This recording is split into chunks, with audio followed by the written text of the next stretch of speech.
Hello दोस्तों, आप सभी का स्वागत है झालानी सर के इस नए वीडियोज में। तो दोस्तों, कल हमने बात की थी बहुलक के बारे में कि बहुलक क्या होता है, बहुलक किन किन से मिलकर बनता है, एकलक आपस में किस प्रकार से क्रिया करके बहुलक का निर्माण करते हैं।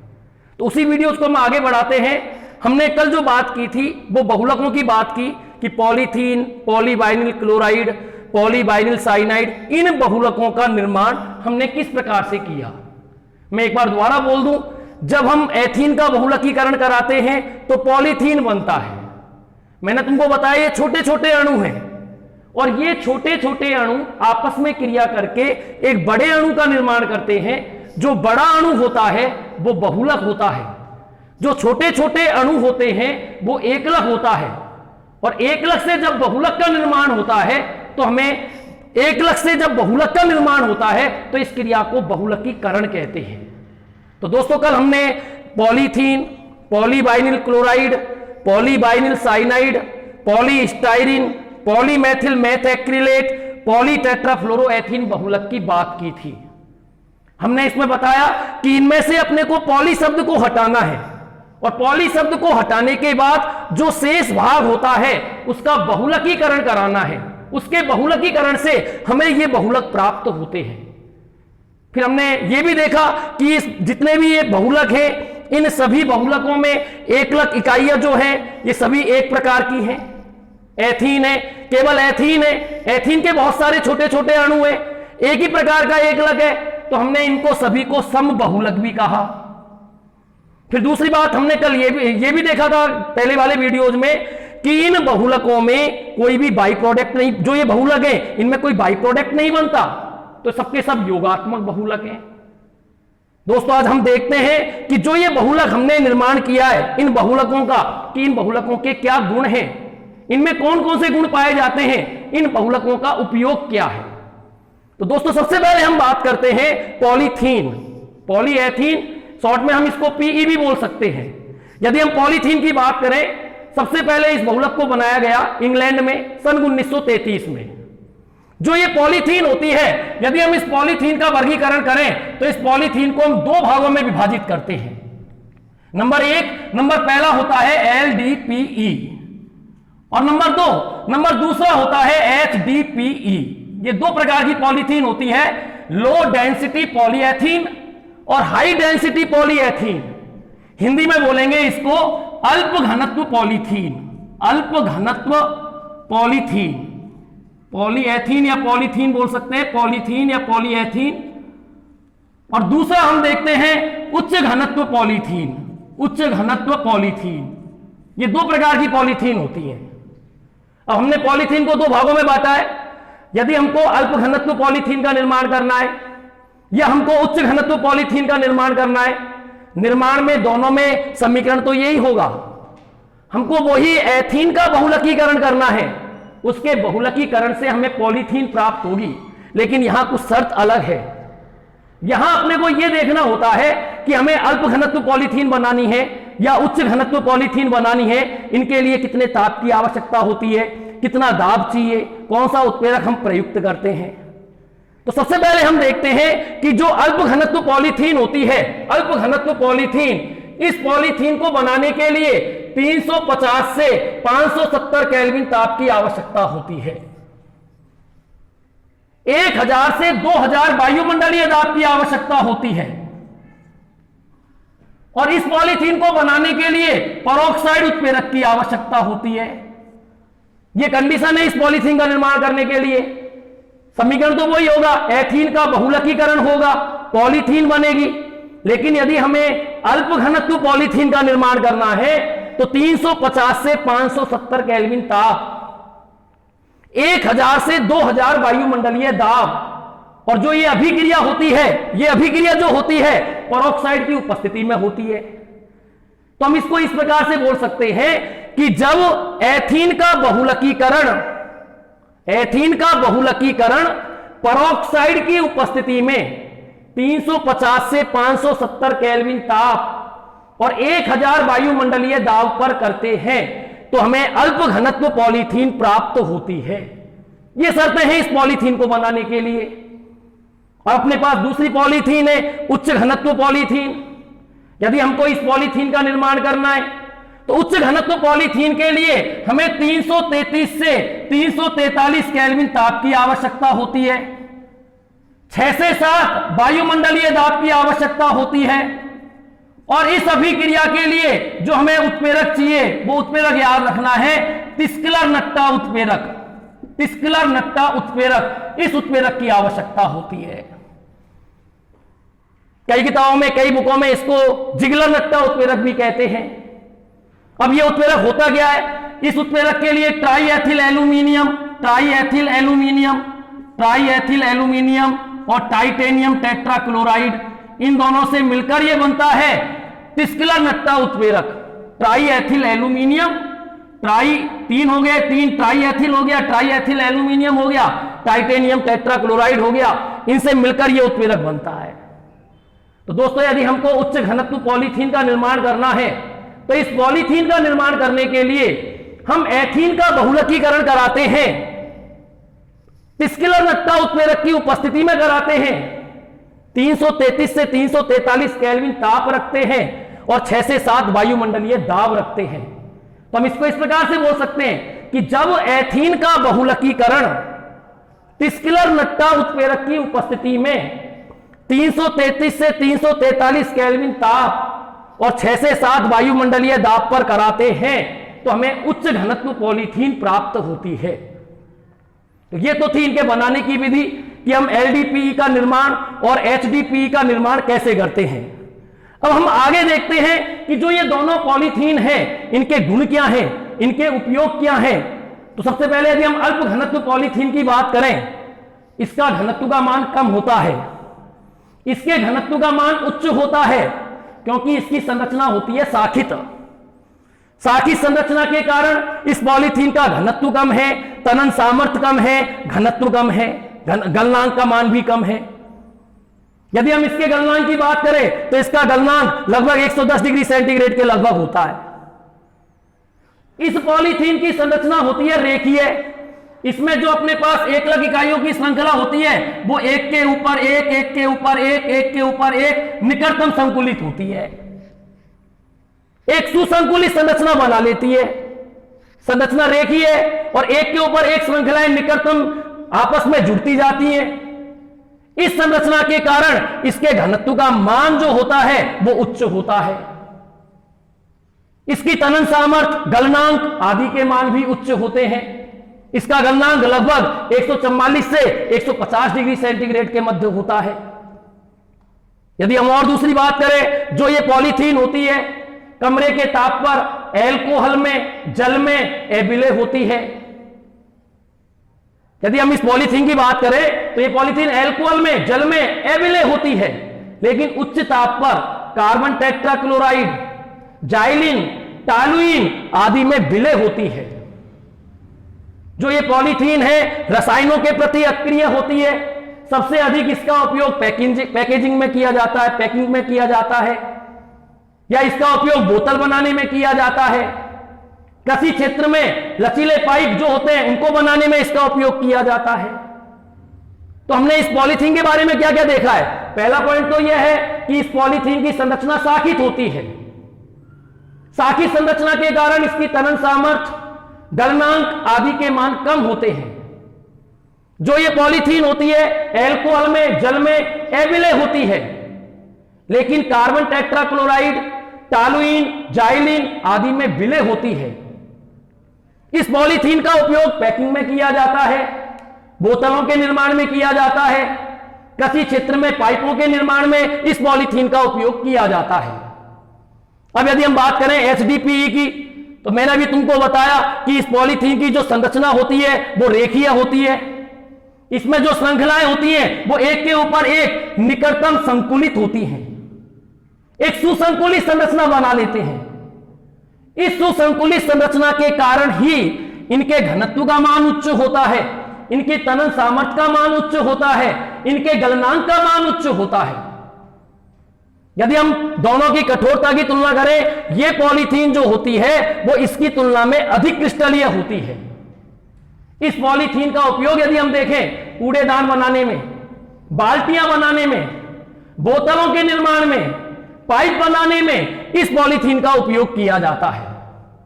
तो हम एक तरीके से दोनों पॉलीथीन की तुलना कर सकते हैं कि एलडीपी और एचडीपी में क्या अंतर है। पहला अंतर दे सकते हैं कि हमको कितना ताप, कितना दाब, कितने उत्प्रेरक की आवश्यकता है, इसमें कितना ताप चाहिए, कितना दाब चाहिए, कौन सा उत्प्रेरक चाहिए। फिर हम इनकी संरचना के बारे में बता सकते हैं कि एलडीपी जो होता है इसकी संरचना शाखित है, इसकी संरचना रेखीय है, इसकी तनन सामर्थ्य गलनांक के मान निम्न होते हैं, इसके तनन सामर्थ्य गलनांक के मान उच्च होते हैं। तो इस तरीके से हम इनमें अंतर भी दे सकते हैं।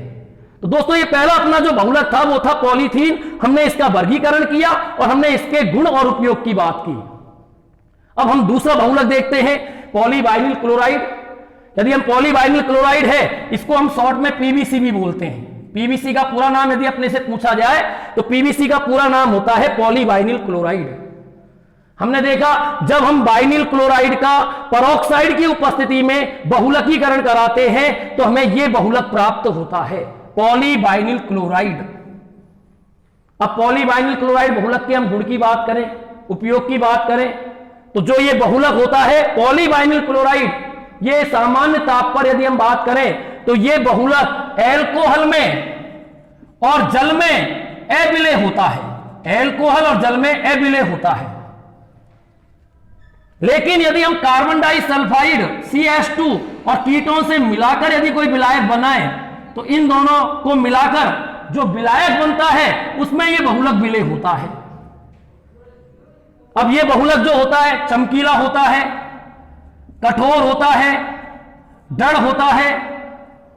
तो पहली बात की यह बहुलक एल्कोहल और जल में तो अविलेय होता है।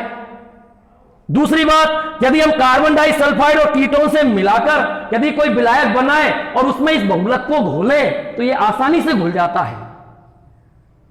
इस बहुलक एक तो सबसे सस्ता बहुलक होता है, सबसे अधिक उपयोग में आने वाला बहुलक होता है। इस बहुलक का उपयोग पाइप है, चद्दर है, छड़ है, इनको बनाने में इस बहुलक का उपयोग किया जाता है।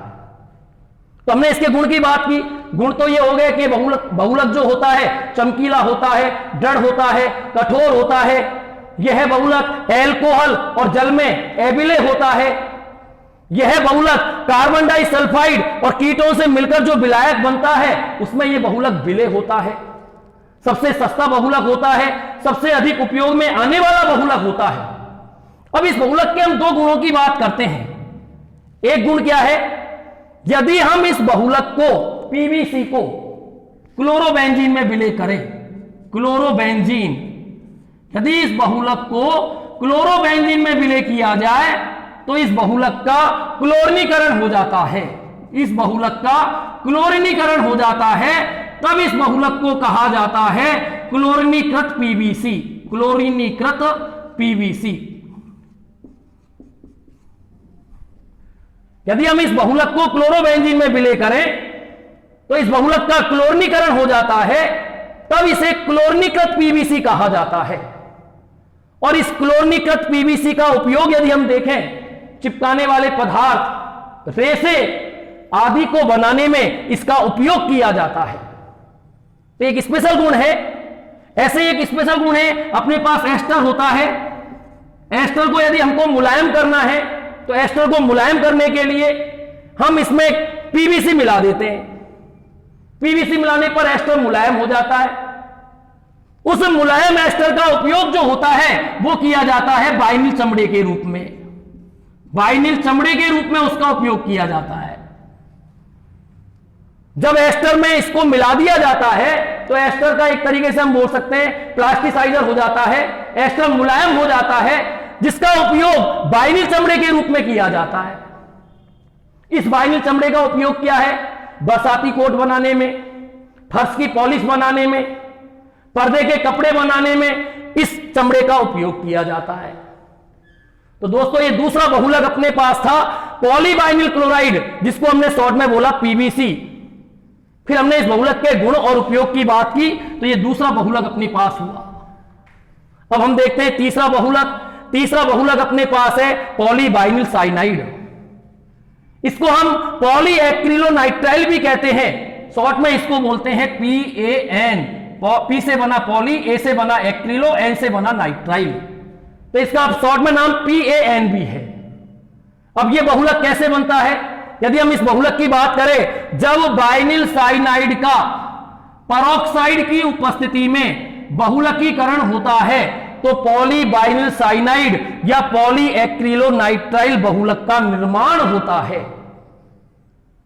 इसको बनाने के लिए हमने बाइनिल साइनाइड का बहुलकीकरण किया। अब यदि हम इस बहुलक की बात करें, इसके गुण और उपयोग की बात करें, तो इस बहुलक का सर्वाधिक उपयोग ऊन के प्रतिस्थापी के रूप में औद्योगिक रेसे, ऊन के प्रतिस्थापी के रूप में औद्योगिक रेसे, आर्लान या एक्रिलन बनाने में किया जाता है। सबसे महत्वपूर्ण बात, तुमसे इसको दूसरे तरीके से पूछ सकता है कि ऐसा कौन सा बहुलक है जिसका उपयोग आर्लान या एक्रिलन बनाने में किया जाता है। तो आर्लान या एक्रिलन बनाने के रूप में जो ये बहुलक काम आता है वो काम आता है पॉलीबाइनिल साइनाइड या पॉली एक्रिलोनाइट्राइल। द्वारा मैं बोल दूं इसका उपयोग क्या है? इस बहुलक का उपयोग ऊन के प्रतिस्थापी के रूप में औद्योगिक जो रेसे हैं आर्लान या एक्रिलन, इनको बनाने में इस बहुलक का उपयोग किया जाता है। अब इनसे हम जो स्वेटर होता है, नहाने के जो कपड़े होते हैं, उनको बनाने में इनका उपयोग करते हैं। ये अपने पास तीसरा बहुलक हो गया कि पॉली एक्रिलोनाइट्राइल क्या है। इसी प्रकार यदि हम आगे बात करें, पॉलीस्टाइरीन है। पॉलीस्टाइरीन हम जानते हैं स्टाइरीन के बहुलकीकरण से बनता है। पॉलीस्टाइरीन यदि हम इसके गुण की बात करें, इसके उपयोग की बात करें, पॉलीस्टाइरीन बहुलक जो होता है इसका उपयोग खिलौने बनाने में, वस्तुओं को लपेटने में या रेडियो टेलीविजन के कैबिनेट बनाने में इस बहुलक का उपयोग किया जाता है। गुण और उपयोग जो भी होते हैं लगभग अपने को याद करने होते हैं कि किस बहुलक का क्या उपयोग है। तो इस बहुलक के यदि हम उपयोग की बात करें तो इस बहुलक का उपयोग वस्तुओं को लपेटने में, खिलौने में, रेडियो टेलीविजन के कैबिनेट बनाने में इस बहुलक का उपयोग किया जाता है। तो यह अपने पास चौथा बहुलक था पॉलीस्टाइरीन। अब यदि हम अगले बहुलक की बात करें, पांचवा बहुलक पॉलीमेथिल मेथ एक्रिलेट, इसको हम शॉर्ट में बोलते हैं PMMA। P poly, M methyl, M meth, A acrylate, इसलिए इसको शॉर्ट में याद रखते हैं PMMA। PMMA का पूरा नाम पॉलीमेथिल मेथ एक्रिलेट। ऐसे यदि पूछा जाए PAN का पूरा नाम पॉली एक्रिलोनाइट्राइल, PVC का पूरा नाम पॉलीबाइनिल क्लोराइड। पॉलीमेथिल मेथ एक्रिलेट ये कैसे बनता है? जब मेथिल मेथ एक्रिलेट को परसल्फेट उत्प्रेरक की उपस्थिति में उच्च दाब पर इसका कराए बहुलकीकरण। इसका बहुलकीकरण ये कंडीशन है, ये शर्त है, परसल्फेट उत्प्रेरक की उपस्थिति में उच्च दाब पर कराया जाता है तो हमें पॉलीमेथिल मेथ एक्रिलेट बहुलक प्राप्त होता है। यदि हम इसके गुण की बात करें, यह बहुलक कठोर होता है, पूर्ण रूप से पारदर्शी होता है, कठोर होता है, पूर्ण रूप से पारदर्शी होता है और इस बहुलक पर प्रकाश व समय का कोई प्रभाव नहीं पड़ता। इसलिए इस बहुलक के यदि हम उपयोग देखें तो वायुयान की खिड़कियां, रोशनदान, लेंस, पारदर्शी गुंबद, इनको बनाने में, इनके जो इनमें जो कांच लगता है उस कांच को बनाने में इस बहुलक का उपयोग किया जाता है। यह पॉलीमेथिल मेथ एक्रिलेट है। अब यदि हम आगे देखें तो आगे अपने पास लास्ट बहुलक है पॉलीटेट्राफ्लोरोएथीन। पॉलीटेट्राफ्लोरोएथीन जो है इसका एक नाम और है, इसको टेफ्लॉन भी कहते हैं। टेफ्लॉन, ये भी याद रखना है, इसका एक नाम और है टेफ्लॉन, या इसको शॉर्ट में बोलते हैं PTFE। अब दोस्तों ये कैसे बनता है? यदि हमको इस बहुलक का निर्माण करना है तो इसके लिए हम टेट्राफ्लोरोएथीन का बहुलकीकरण कराते हैं। जब टेट्राफ्लोरोएथीन का बहुलकीकरण कराएं परऑक्साइड उत्प्रेरक की उपस्थिति में तो हमें यह बहुलक प्राप्त होता है।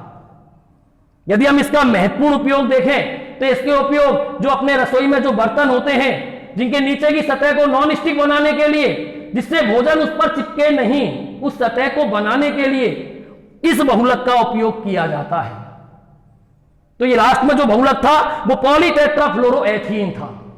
तो दोस्तों हमने इन बहुलकों के गुण की बात की, इन बहुलकों के उपयोग की बात की।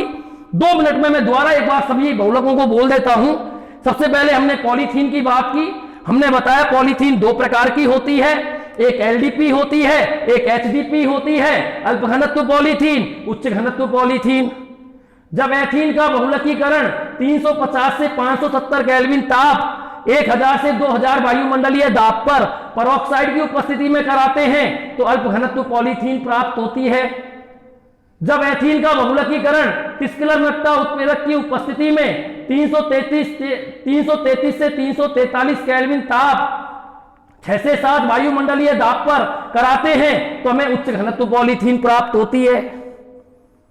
इसके घनत्व का मान कम होता है, इसकी संरचना शाखित होती है, गलनांक का मान कम होता है, रसायनों के प्रति अक्रिय होती है, तनन सामर्थ्य का मान कम होता है।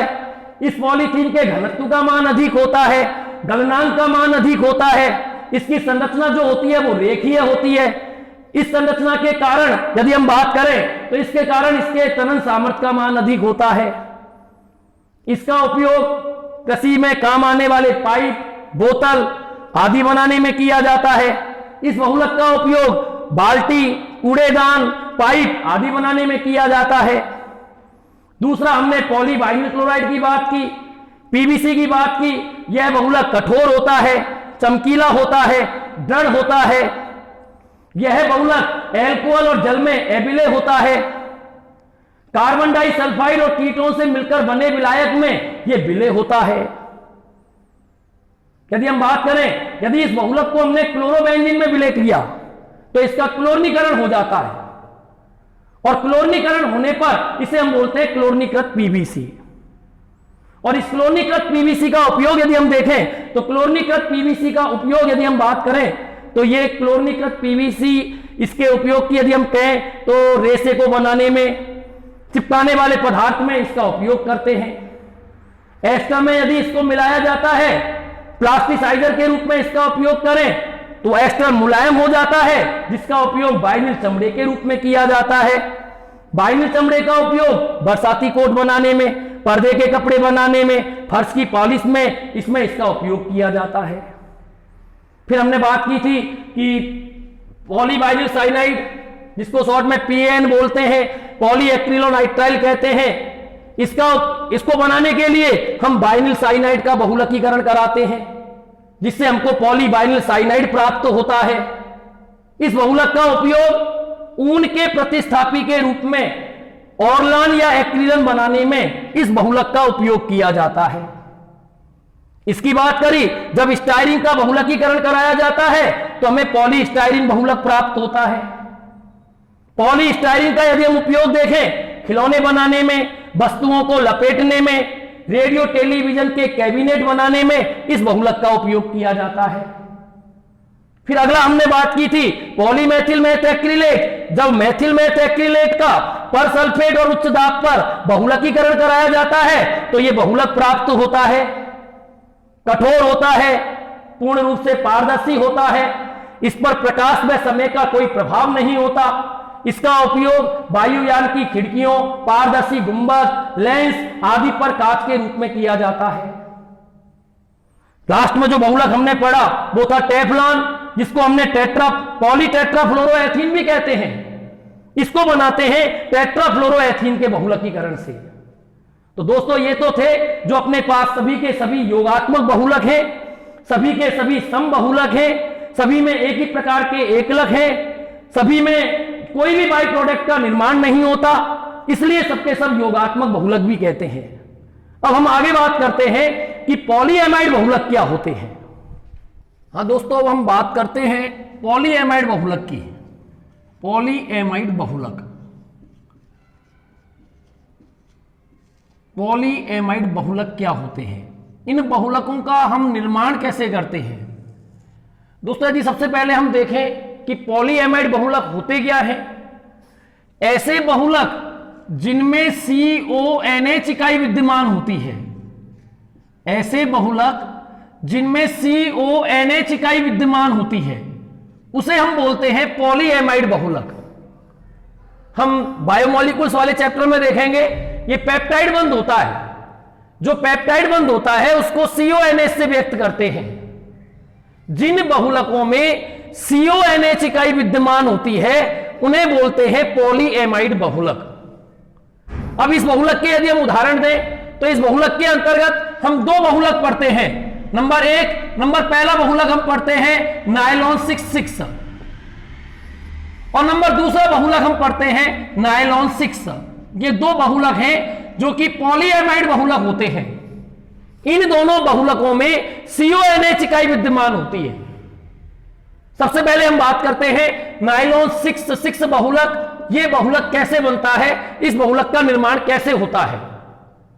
यदि हम नायलॉन की बात करें तो नायलॉन जो अपने पास है, इसकी यदि हम देखें, इसकी खोज न्यूयॉर्क और लंदन नामक न्यूयॉर्क और लंदन ने की, इसलिए इसको नायलॉन कहा गया। मनुष्यों के द्वारा निर्मित किया गया सबसे प्रथम रेशा माना जाता है। न्यूयॉर्क NY ले लिया इसका, लंदन का LON ले लिया, नाम रख दिया नायलॉन। अब नायलॉन 6,6 और नायलॉन 6 इन दोनों में क्या अंतर है। यदि हम सबसे पहले नायलॉन 6,6 की बात करते हैं कि नायलॉन 6,6 क्या होता है, इस बहुलक का निर्माण के लिए हमें कौन कौन से एकलक की आवश्यकता होती है। तो इसके लिए हमको एकलक में एक तो चाहिए एडिपिक अम्ल, इस एकलक की आवश्यकता होती है। और एक इस बहुलक को बनाने के लिए चाहिए हेक्सामेथिलीन डाइएमीन। इन दोनों एकलक की आवश्यकता होती है। दोस्तों मैंने तुमको बताया कि यदि अपने को पार्ट थोड़ा सिंपल सीधा करना होता है तो अपन पहले इन फॉर्मूलों के बारे में बात करें। तो मैंने तुमको इन दोनों के फॉर्मूले के बारे में बताया था। एडिपिक अम्ल, हेक्सामेथिलीन डाइएमीन इस बहुलक को बनाने वाले एकलक है। इसका मतलब यह हुआ कि इस बहुलक को बनाने के लिए हमें दो एकलक की आवश्यकता होती है, एक से अधिक प्रकार के एकलक की आवश्यकता होती है, इसलिए यह विषम बहुलक है।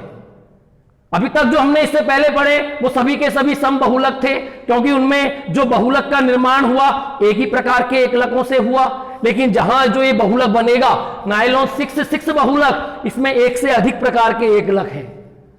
अब इस बहुलक का निर्माण कैसे होता है, यदि हम इस बहुलक की बात करें, एडिपिक अम्ल देखें, एडिपिक अम्ल का फॉर्मूला CH2,4COOH, ये एडिपिक अम्ल में अम्ल वाला ग्रुप लगा दिया, 6 कार्बन होते हैं इस अम्ल में, ये एडिपिक अम्ल है अपने पास। एडिपिक अम्ल के हमने एन अणु लिए, क्रिया कराते हैं इसकी हेक्सामेथिलीन डाइएमीन से।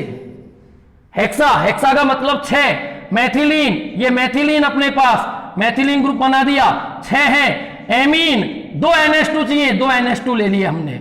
हम NH2 को इस तरीके से लिख सकते हैं NH2। तो इसका नाम यदि हम लिखें तो इसका नाम तो हमने लिख दिया एडिपिक अम्ल, ये एडिपिक अम्ल है अपने पास, एडिपिक अम्ल। और इसके नीचे नाम लिखें तो इसका नाम है हेक्सामेथिलीन डाइएमीन, हेक्सामेथिलीन डाइएमीन। अब ये दोनों आपस में क्रिया करते हैं, इन दोनों में होता है संघनन बहुलकीकरण।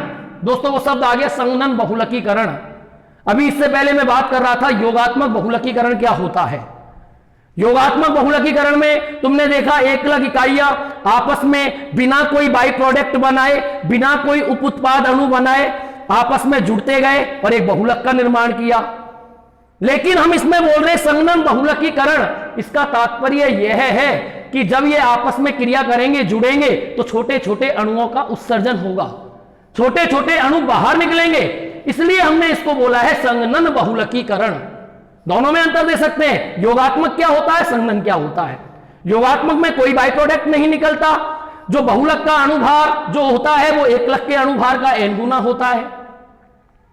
जबकि संघनन में क्या होगा, जब छोटे छोटे अणु निकलेंगे तो बहुलक का अणुभार एकलक के अणुभार का n गुना नहीं होगा।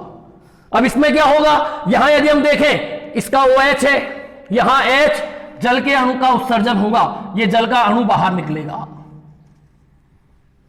अब दोस्तों इसको हम बहुलक बनाएंगे कैसे। हम जानते हैं बहुलक में दोनों तरफ बैलेंसी फ्री होती है, किस तरीके से इसका निर्माण करेंगे। हमने इसके n अणु लिए हैं और हमने इसके भी n अणु लिए हैं, ये भी हमने n अणु लिए हैं। हम इसको इस तरीके से समझा सकते हैं, देख सकते हैं, हेक्सामेथिलीन डाइएमीन इसके बाद यहां होगा एडीपिक अम्ल, फिर होगा हेक्सामेथिलीन डाइएमीन, फिर होगा एडीपिक अम्ल। उसी प्रकार यहां देखें ये एडीपिक अम्ल है, इससे पहले कौन होगा? Hexamethylene diamine. अब यहां यदि इससे पहले हेक्सामेथिलीन डाइएमीन है तो बताओ हेक्सामेथिलीन डाइएमीन का क्या लेते हैं हम? H ले लेंगे उसका, और इससे हम क्या लेंगे? OH, यहां से OH ले लिया, जल के अणु का उत्सर्जन हो गया, बैलेंसी फ्री हो गई। इसी प्रकार इसको यदि हम देखें, ये हेक्सामेथिलीन डाइएमीन है, इसके बाद होगा एडीपिक अम्ल। अम्ल का क्या ले रहे हैं? OH, यहां से क्या निकलेगा? H, जल के अणु का उत्सर्जन हो गया। तो जल के अणु का उत्सर्जन इस तरफ भी होगा और जल के अणु का उत्सर्जन इस तरफ भी होगा, क्योंकि हमने N अणु लिए, यहां से जल H तो मिल जाएगा अपने को। यदि अपन बात करें इसमें अम्ल है, OH निकलेगा, यहां एडीपिक अम्ल में OH लगा हुआ है।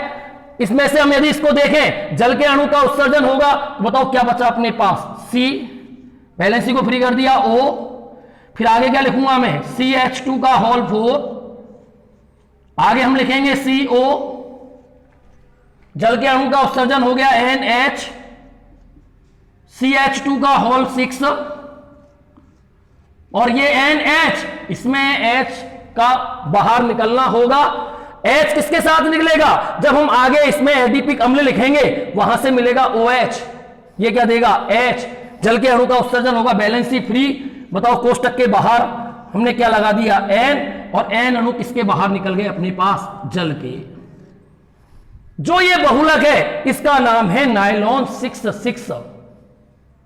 अब क्वेश्चन ये उठता है कि इसका नाम नायलॉन 6,6 क्यों पड़ा? नायलॉन 6,6 इसको हम इसलिए कहते हैं क्योंकि इस बहुलक का निर्माण जिन एकलकों से होता है उन एकलकों में कार्बन परमाणु की संख्या 6 होती है। यदि हम इसकी बात करें, इसमें 4 कार्बन, 5वां कार्बन, 6ठा कार्बन, कार्बन परमाणु की संख्या 6। यदि हम इसकी बात करें तो इसमें कार्बन परमाणु की संख्या 6। इसका मतलब जो ये बहुलक बना, इस बहुलक में कार्बन परमाणु की संख्या 6 है, इसलिए इसका नाम रखा गया नायलॉन 6,6। तो दोस्तों द्वारा देखें, महत्वपूर्ण बहुलक है, नायलॉन 6,6 बहुलक है, सर्वाधिक काम में आने वाला बहुलक है, वस्त्र उद्योग में सबसे अधिक काम आने वाला बहुलक है। यदि हम इस बहुलक के और उपयोग भी बात करें, टायरों के धागे बनाने में इस बहुलक का सर्वाधिक उपयोग होता है, पैरासूट बनाने में, वस्त्र उद्योग में इस बहुलक का सबसे अधिक उपयोग किया जाता है, क्योंकि इस बहुलक की तनन क्षमता बहुत अधिक होती है। तो हम नायलॉन 6,6 द्वारा देखें, वे बहुलक जिनमें CONH इकाई विद्यमान होती है उन्हें पॉलीएमाइड बहुलक कहते हैं, और पॉलीएमाइड में हम एग्जांपल देते हैं नायलॉन 6,6 का और नायलॉन 6 का। सबसे पहले हम बात करते हैं नायलॉन 6,6 बहुलक। जो ये बहुलक है, इस बहुलक में जो एकलक इकाइयां हैं जिनसे मिलकर यह बहुलक बनता है वो है एडीपिक अम्ल और हेक्सामेथिलीन डाइएमीन। इन एकलकों की क्रिया से यह बहुलक का निर्माण होता है। हम इस बहुलक में यह बात भी बोल सकते हैं कि विषम बहुलक है, यह संघनन बहुलक है, क्योंकि इसमें छोटे छोटे अणुओं का उत्सर्जन होता है। तो यदि हम देखें, हमने लिखा एडीपिक अम्ल, क्रिया कराई हेक्सामेथिलीन डाइएमीन से, N अणु लिए, जल के अणु का उत्सर्जन हुआ।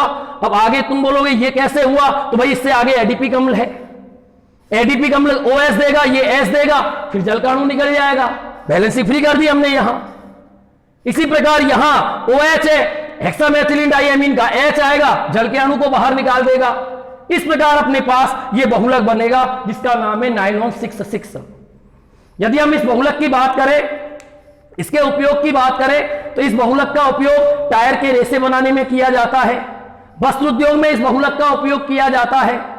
बहुलक इसमें यदि हम बात करें तो इसकी तनन क्षमता बहुत अधिक होती है। तो दोस्तों ये तो था अपने पास नायलॉन 6,6। दोस्तों ये बहुलकीकरण की जो क्रिया होती है वो 553 केल्विन ताप पर होती है, और इस क्रिया के लिए हमें उच्च दाब की आवश्यकता होती है, उच्च दाब की आवश्यकता होती है, यह भी अपने को याद होना चाहिए। अब हम दूसरा बहुलक देखते हैं कि नायलॉन 6 जो होता है वो बहुलक कैसे बनता है। नायलॉन 6 बहुलक की बात करें, वो भी पॉलीएमाइड बहुलक है।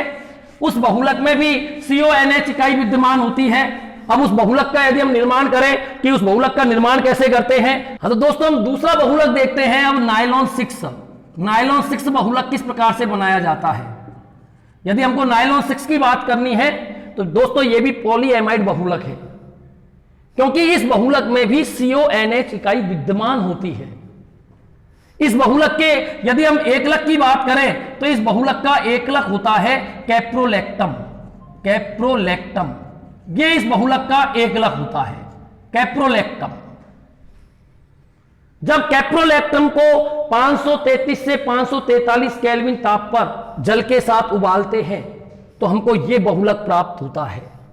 कैप्रोलैक्टम का यदि हम फॉर्मूला देखें, इसमें भी CONH इकाई है, NH CH2 CH2 CH2 CH2 CH2 CO, सबकी देखिए बैलेंसी पूरी है, कार्बन की 4, नाइट्रोजन की 3, ऑक्सीजन की 2, ये कैप्रोलैक्टम है।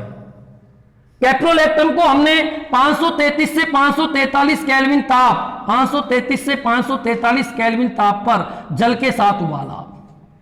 जल के साथ उबालने पर इसका ये बॉन्ड टूटा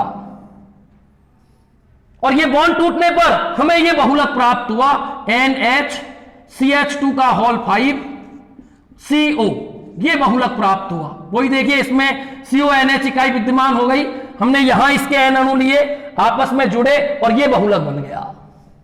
इस बहुलक का नाम है नायलॉन 6।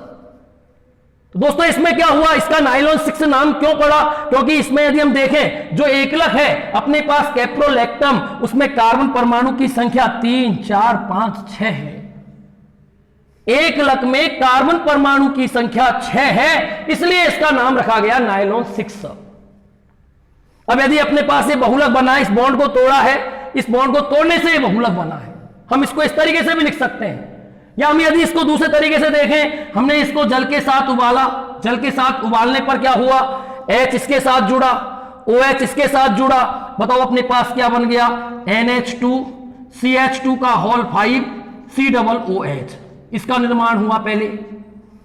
अब यदि हम इसका नाम देखें, ये अल्फा कार्बन है, अल्फा पर एमिनो है, इसको बोलते हैं कैप्रोइक अम्ल। पहले अपने पास किसका निर्माण हुआ, अल्फा एमिनो कैप्रोइक अम्ल का, अल्फा एमिनो कैप्रोइक अम्ल ये बना अपने पास। अब इसके भी बताओ अपने पास कितने अणु बने, वही N। और जब हमने इसको वही उबाला, गर्म किया, तो गर्म करने पर बताओ इसके N अणु है, यहां आपस में जुड़ते जाएंगे, एक ये है, फिर दोबारा ये आ गया, फिर दोबारा ये आ गया।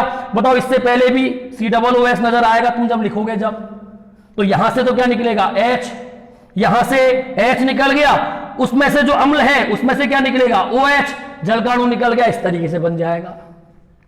आगे इसको कैसे बनाओगे, इसके बाद तुम यदि लिखोगे इसको दोबारा, तो बताओ वहां से क्या मिलेगा H, इसमें से क्या मिला OH, किसका अणु बाहर निकल गया, जल का।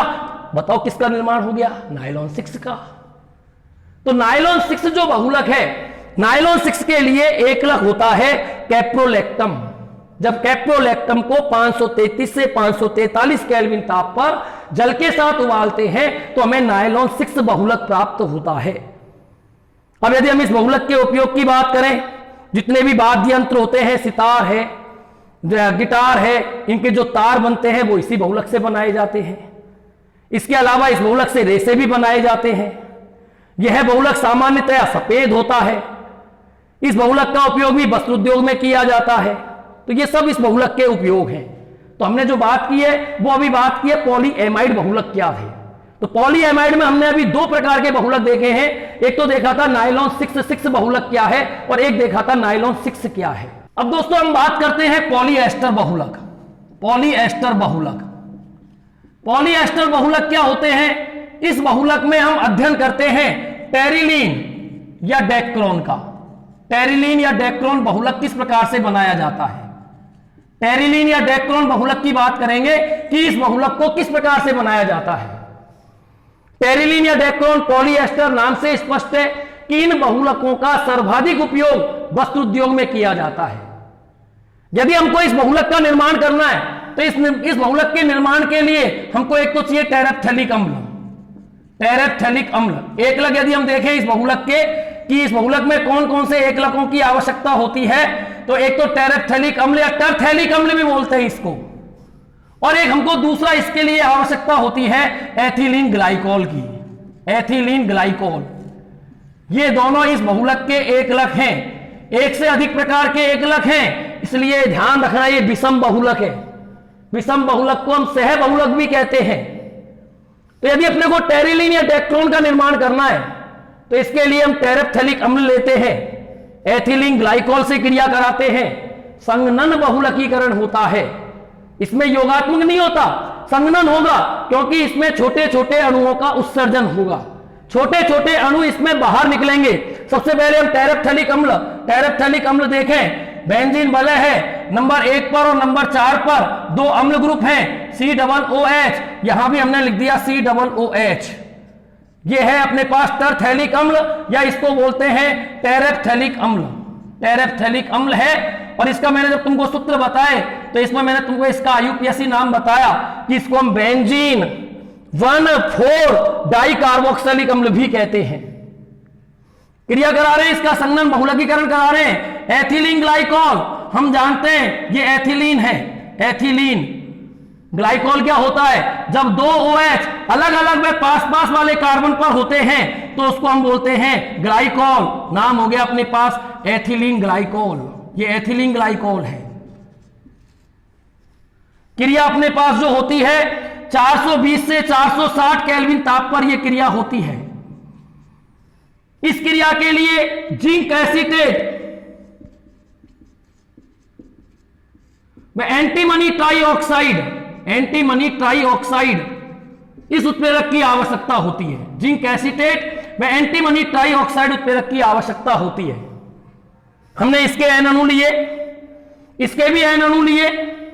अब बताओ यहां टेरेप्थेलिक अम्ल, यदि हम इससे पहले बात करें तो एथिलीन ग्लाइकोल फिर टेरेप्थेलिक अम्ल, उसी प्रकार यहां हम बात करें एथिलीन ग्लाइकोल फिर टेरेप्थेलिक अम्ल। अब देखिए इसमें यहां यदि हम देखते हैं तो यहां इसका तो निकलता है OH, ये H जल के अणु का उत्सर्जन हुआ। आगे बताओ एथिलीन ग्लाइकोल, इसके बाद होगा टेरेप्थेलिक अम्ल। ये एथिलीन ग्लाइकोल तो क्या देगा H, टेरेप्थेलिक अम्ल जो है वो क्या देगा OH, इसका अणु बाहर निकल जाएगा, जल का बैलेंस क्या हो जाएगी 3। उसी प्रकार यदि हम यहां देखें ये टेरेप्थेलिक अम्ल है, इससे पहले होगा एथिलीन ग्लाइकोल। बताओ एथिलीन ग्लाइकोल क्या दे देगा H, यहां से क्या निकल जाएगा OH, इसका अणु निकल जाएगा जल का बैलेंस 3। इसके बाद अपने पास है CO, फिर आगे बेंजीन वलय, जो बच रहा है इसको लिखना है अपने को, यहां CO, आगे देखें इसके बाद है अपने पास O, फिर CH2 और यहां अपने पास O बैलेंसी फ्री, क्योंकि H को OH लेकर जल के अणु का उत्सर्जन हो जाता है और ये बड़ा अणु बन गया, ये बहुलक बन गया और इसका नाम होता है टेरिलीन या डेक्रोन। तो दोस्तों ये भी एक संघनन बहुलक है। हम इसको इस तरीके से बोल सकते हैं, जब टेरेप्थेलिक अम्ल और एथिलीन ग्लाइकोल का संघनन बहुलकीकरण कराया जाता है, कंडीशन ये है 420 से 460 केल्विन ताप, जिंक एसीटेट और एंटीमनी ट्राइऑक्साइड उत्प्रेरक की उपस्थिति, तो हमें यह बहुलक प्राप्त होता है जिसको हम टेरिलीन या डेक्रोन कहते हैं। तो ये एक तरीके से ये पॉलीएस्टर का एग्जाम्पल है। तो दोस्तों अभी हमने बात की थी टेरिलीन या डेक्रोन की। तो टेरिलीन या डेक्रोन के बारे में भी हमने देखा कि ये अत्यंत महत्वपूर्ण रेशा होता है, इसका उपयोग वस्त्र उद्योग में किया जाता है। इसके अतिरिक्त इस बहुलक का उपयोग रस्सियों के निर्माण में, सुरक्षा बेल्ट में, नावों की पाल बनाने में भी किया जाता है। अब हम देखते हैं अगला बहुलक जिसका नाम है बेकेलाइट। यह भी सबसे महत्वपूर्ण बहुलक है कि बेकेलाइट क्या होता है। बेकेलाइट जो है इसको हम फिनॉल फॉर्मेल्डिहाइड बहुलक भी कहते हैं। इसका एक नाम और है, इस बहुलक को हम फिनॉल फॉर्मेल्डिहाइड बहुलक भी कहते हैं। फिनॉल फॉर्मेल्डिहाइड बहुलक, यानी इस बहुलक का जो एकलक होता है एक तरीके से फिनॉल और फॉर्मेल्डिहाइड होता है। ये बहुलक जो होते हैं दृढ़ होते हैं, कठोर होते हैं, भंगुर प्रकृति के होते हैं। इन बहुलकों में एकलक होता है फिनॉल और फॉर्मेल्डिहाइड। सबसे पुराना ज्ञात बहुलक माना जाता है। हमको इस बहुलक का निर्माण करना है कि बेकेलाइट बहुलक कैसे बनता है। सबसे पहले स्टेप की यदि हम बात करें इस बहुलक में, तो सबसे पहले स्टेप में इस बहुलक में हम लेते हैं फिनॉल। फिनॉल फॉर्मूला जानते हो C6H5OH, ये फिनॉल है। ये इसकी ऑर्थो स्थिति है, ये इसकी मेटा स्थिति है, ये इसकी पैरा स्थिति है। इसका नाम अपने पास है फिनॉल, हमने यहां लिखा फिनॉल। इसकी क्रिया हम कराते हैं फॉर्मेल्डिहाइड से। दोस्तों हम फॉर्मेल्डिहाइड को इस तरीके से भी लिख सकते हैं। हम जानते हैं फॉर्मेल्डिहाइड का फॉर्मूला होता है HCHO, एक कार्बन सामान्य नाम फॉर्म बोलते हैं। एल्डिहाइड फॉर्मेल्डिहाइड हो गया, IUPAC नाम एल्केनेल होता है, एक कार्बन है, एक कार्बन मैथ हो गया मेथेनेल, हमने इसका सामान्य नाम लिख दिया, ये फॉर्मेल्डिहाइड है, फॉर्मेल्डिहाइड। पहले स्टेप में हम फिनॉल की क्रिया फॉर्मेल्डिहाइड से कराते हैं अम्ल या क्षार उत्प्रेरक की उपस्थिति में, H+ या OH- की उपस्थिति में यह क्रिया होती है।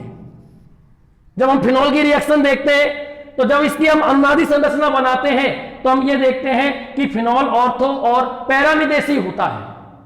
अब यदि हम इसकी बात करें, ये ऑर्थो स्थिति है, ऑर्थो पर H है अपने पास, यहां ये मेटा है, ये पैरा है, सभी में H छिपा हुआ है। तो एक बार हम फॉर्मेल्डिहाइड अपने पास फिनॉल के दोनों निदेशी बनेंगे, ऑर्थो भी बनेगा और पैरानिदेशी भी बनेगा। यदि हम फिनॉल की बात करें, फिनॉल ऑर्थो और पैरा दोनों निदेशी होता है, ये अनुनादी संरचनाओं से पता लगता है। तो एक बार तो हमने इस फॉर्मेल्डिहाइड को ऑर्थो स्थिति पर जोड़ा और एक बार हमने इस फॉर्मेल्डिहाइड को पैरा स्थिति पर जोड़ा, तो अपने पास देखिए क्या बनता है, यहां अपने पास ये बलय से हमने जोड़ा OH और यहां हमने इसको लिख दिया CH2OH। H कहां से आया समझ में आ गया होगा, H यहां छिपा हुआ है, इसके H को हम दिखा सकते हैं, ये H, यहां भी H O के साथ जुड़ गया OH, ये तो ऑर्थो स्थिति पर जोड़ दिया। हम इसको पैरा स्थिति पर भी जोड़ेंगे।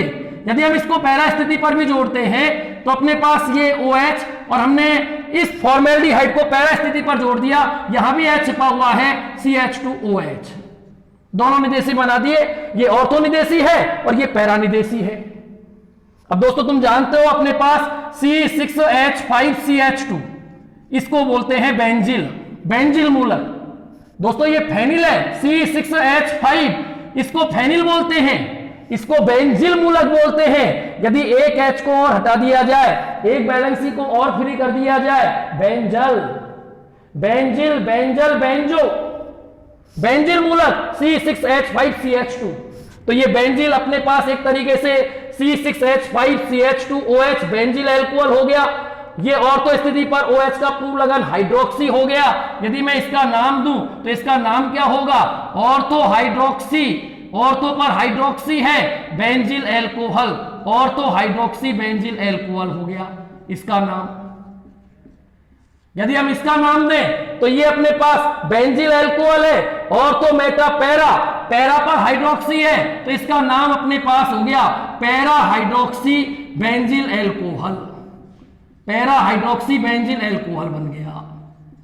तो दोस्तों अब ये तो हमने बनाए पहले स्टेप में। जो मध्यवर्ती बनता है, फिनॉल फॉर्मेल्डिहाइड से क्रिया करता है अम्ल या क्षार उत्प्रेरक की उपस्थिति में, मध्यवर्ती के रूप में ऑर्थो हाइड्रोक्सी बेंजिल एल्कोहल और पैरा हाइड्रोक्सी बेंजिल एल्कोहल का निर्माण होता है। अब अगले स्टेप में क्या होता है, जो ऑर्थो हाइड्रोक्सी बेंजिल एल्कोहल होता है, ये अपने पास ऑर्थो हाइड्रोक्सी बेंजिल एल्कोहल है, OH, यहां लिख दिया CH2OH। Ortho hydroxy benzyl alcohol के अणु कितने भी ले सकते हो, तुम्हारी इच्छा हो जितने। हमने एक अणु और लिख दिया यहां पर, ऑर्थो हाइड्रोक्सी बेंजिल एल्कोहल, ये एक अणु और लिख दिया, ऑर्थो हाइड्रोक्सी बेंजिल एल्कोहल, ये लिख दिया। तुम चाहो तो और भी लिख सकते हो, ortho hydroxy benzyl alcohol, ortho hydroxy benzyl alcohol, ये ऑर्थो हाइड्रोक्सी बेंजिल एल्कोहल हो गया। इस स्टेप में क्या होता है, जो ऑर्थो हाइड्रोक्सी बेंजिल एल्कोहल होते हैं वो इन्हीं दशाओं के अंतर्गत संघनित होकर, संघनित शब्द आ गया, इसका मतलब कुछ ना कुछ उत्सर्जन होगा, कुछ ना कुछ अणु बाहर निकलेंगे। तो ऑर्थो हाइड्रोक्सी बेंजिल एल्कोहल के अणु इन्हीं दशाओं के अंतर्गत संघनित होकर एक रेखीय बहुलक बनाते हैं। अब वो रेखीय बहुलक कैसे बनेगा दोस्तों, यहां पर बताओ क्या छिपा हुआ है, H, यहां पर H, यहां पर क्या है OH, किसका अणु बाहर निकल जाएगा, जल का। उसी प्रकार बताओ यहां क्या छिपा हुआ है, H, यहां से क्या निकलेगा OH, किसका अणु बाहर निकल जाएगा, जल का। अब हम मानते हैं बहुत सारे अणु हैं, बहुत सारे अणु हैं, तो बताओ यहां पर भी क्या लगा हुआ है? यदि अपन देखें दूसरा एक अणु और है इसके पास में, तो बताओ वहां भी क्या लगा होगा? CH2OH। जब CH2OH यहां सपोज करिए CH2OH लगा हुआ है, तो यहां से क्या जाएगा? H, यहां से क्या निकलेगा? OH। किसका अणु बाहर निकल गया? जल का। क्या फ्री रह जाएगी? CH2। तो बताओ मैं इसको यदि लिखना चाहूंगा तो कैसे लिखूंगा? इस तरीके से वलय बनाई हमने, यहां बताओ क्या बच रहा है अपने पास? CH2। ये CH2 को फ्री कर दिया। आगे वलय बनाई हमने, आगे वलय किस प्रकार से बनाएंगे इसको देखिए, अब ध्यान से देखना है। ये यहां क्या लिखा हुआ है? OH, OH लिख दिया। यहां भी क्या लिखा हुआ है? OH। अब बताओ यहां किसका अणु बाहर निकल गया? जल का। तो इसको मैंने किससे जोड़ दिया? CH2 से। दोबारा देख लो, यहां अगली यदि हम और वलय बनाए तो यहां CH2OH होगा, यहां क्या छिपा हुआ है? H। किसका अणु बाहर निकल जाएगा? जल का। बताओ क्या बच रहा है? CH2। वलय से क्या लगा दिया? CH2। फिर ये वलय बना दी हमने। अब यहां पर क्या है? H, यहां क्या है? OH। किसका अणु बाहर निकल गया? जल का। वलय बना दी। अब बताओ इस वलय को बना दिया हमने यहां, इस वलय में भी वही, यहां से H, यहां से OH। किसका अणु बाहर निकल जाएगा? जल का। ये वलय बना दी। यहां OH, बताओ यहां भी क्या लिख दिया हमने? CH2। ये एक रेखीय बहुलक बन गया। दोबारा देख लो एक बार इस तरह। यहां कैसे बनाए हमने तीनों को? यहां से H छिपा हुआ है, OH निकल गया, जल का अणु बाहर निकल गया, CH2 लिख गया बीच में। यहां कैसे बनाइए? यहां से H गया, यहां से OH गया, जल का अणु बाहर निकल गया, CH2 लिख दिया बीच में। तुम कहोगे साहब यहां कैसे आया ये लास्ट में? तो दोस्तों हम मानते हैं इससे आगे भी बना हुआ है। वहां से क्या निकलेगा? H। इसका अणु बाहर निकल गया जल का, ये आ गया अपने पास। तुम कहोगे साहब यहां CH2 कैसे आया? तो हम मानते हैं इससे पहले यदि कोई वलय है तो बताओ वलय में ये CH2OH होगा यहां इस वलय पर, तो यहां से क्या निकलेगा? H, यहां से क्या निकलेगा? OH। ये आ गया। एक रेखीय बहुलक बना है और इस रेखीय बहुलक का नाम होता है नोवोलेक, जिसका उपयोग किया जाता है प्रलेपों अर्थात पेंट में। तो अब इस स्टेप में क्या हुआ? जो अपने पास ऑर्थो हाइड्रोक्सी बेंजील अल्कोहल है वो इन्हीं दशाओं के अंतर्गत संघनित होकर एक रेखीय बहुलक बनाते हैं जिसको बोलते हैं नोवोलेक, जिसका उपयोग किया जाता है प्रलेपों में, पेंट में इसका उपयोग किया जाता है। अब हम दूसरे स्टेप में क्या करते हैं? दूसरे स्टेप में जो अपने पास रेखीय बहुलक नोवोलेक है इसको करते हैं फॉर्मेल्डिहाइड के साथ गर्म। नोवोलेक लिया हमने, ये एक रेखीय बहुलक नोवोलेक, हमने रेखीय बहुलक बना दिया OH CH2, ये रेखीय बहुलक हो गया अपने पास OH CH2,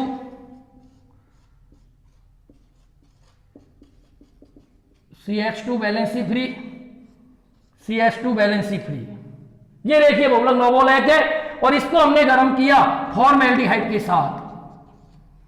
अब इसमें बनते हैं तिर्यक बंध और ये आपस में तिर्यक बंध बनाकर जो बहुलक बनाते हैं उस बहुलक को हम क्या बोलते हैं? बेकेलाइट, या इसको क्या बोलते हैं? फिनॉल फॉर्मेल्डिहाइड बहुलक। कैसे बनाएंगे? इसको बनाने के लिए तुमने ये द्वारा लिख दिया रेखीय बहुलक नोवोलेक है, ये हमने लिख दिया यहां OH CH2 OH CH2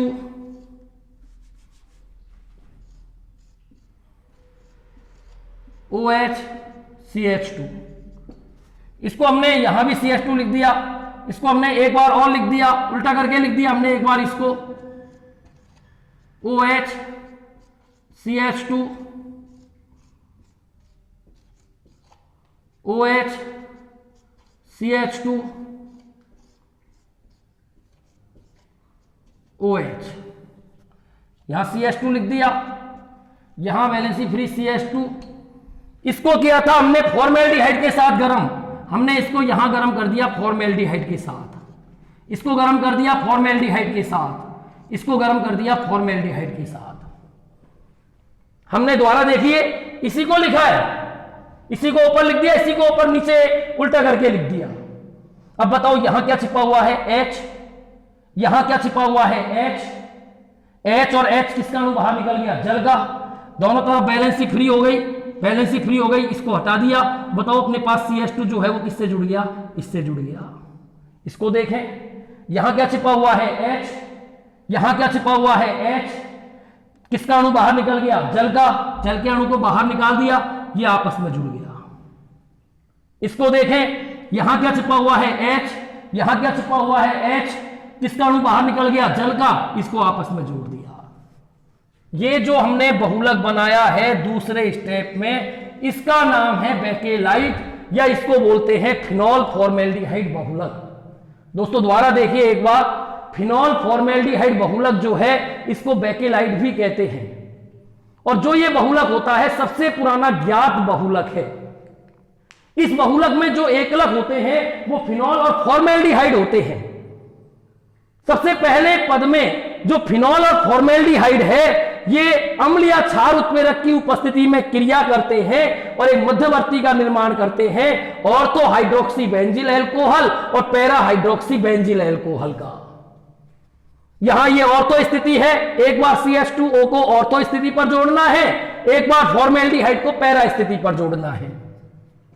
phenol की जब हम अनुनादी संरचना पढ़ते हैं तो हम अनुनादी संरचनाओं में देखते हैं कि फिनॉल ऑर्थो और पैरा निदेशी होता है। अब जो इसमें ऑर्थो हाइड्रोक्सी बेंजिल एल्कोहल और पैरा हाइड्रोक्सी बेंजिल एल्कोहल बने, इनमें जो ऑर्थो हाइड्रोक्सी बेंजिल एल्कोहल है इनके अणु आपस में संघनित होते हैं। संघनित का मतलब आपस में जुड़ते हैं, छोटे छोटे अणुओं को बाहर निकालकर। जब इसके अणु आपस में संघनित होते हैं, जल का निष्कासन होता है, तो हमारे पास एक रेखीय बहुलक बनता है। यहां H छिपा हुआ है, जल निकल गया, H छिपा हुआ है, जल निकल गया, यहां निकल जाएगा, यहां बैलेंस फ्री कर देंगे, ये रेखीय बहुलक का निर्माण हो गया। और इस रेखीय बहुलक को कहते हैं नोवोलेक।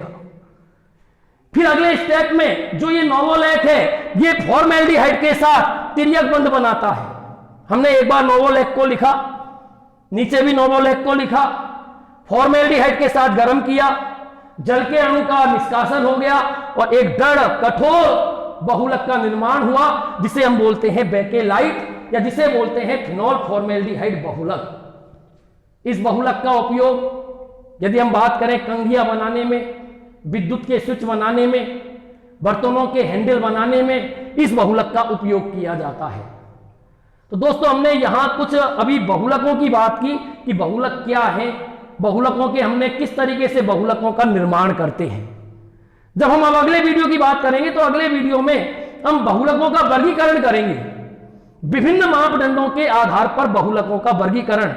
और दोस्तों जब हम वर्गीकरण करते हैं और उन वर्गीकरण में जब ये एग्जाम्पल आते हैं तो फिर हमको वहां कोई समस्या पैदा नहीं होगी कि बेकेलाइट क्या होता है, या हम बात करें नायलॉन 66 क्या होता है, तब जाके वो चैप्टर की हमारी और अच्छी, थोड़ा सा हमको वो चैप्टर मलाई वाला लगने लग जाएगा कि वास्तव में चैप्टर हमारे को समझ में आ रहा है।